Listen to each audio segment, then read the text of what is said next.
ایک دفعہ ایک کمہار کے اپنے گدھوں کے ساتھ کہیں سے آ رہا تھا۔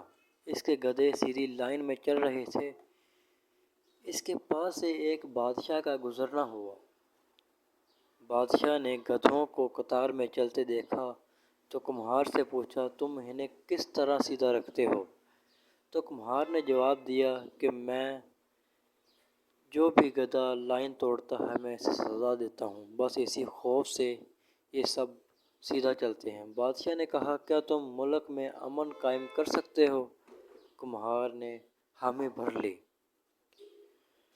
بادشاہ نے اسے منصب عطا کر دیا۔ پہلے ہی دن کمہار کے پاس ایک چوری کا مقدمہ لایا گیا۔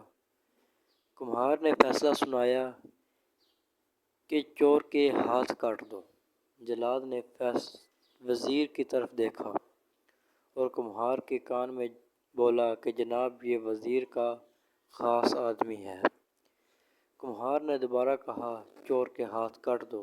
اس کے بعد خود وزیر نے کمہار کے کان میں سرگوشی کی کہ جناب تھوڑا خیال کریں، یہ اپنا خاص آدمی ہے۔ کمہار بولا، چور کے ہاتھ کاٹ دیے جائیں اور فارسی کی زبان کاٹ دی جائے، اور کہتے ہیں کمہار کے صرف اس ایک فیصلے کے بعد پورے ملک میں امن قائم ہو گیا۔ ہمارے بھی امن قائم ہو سکتا ہے، مگر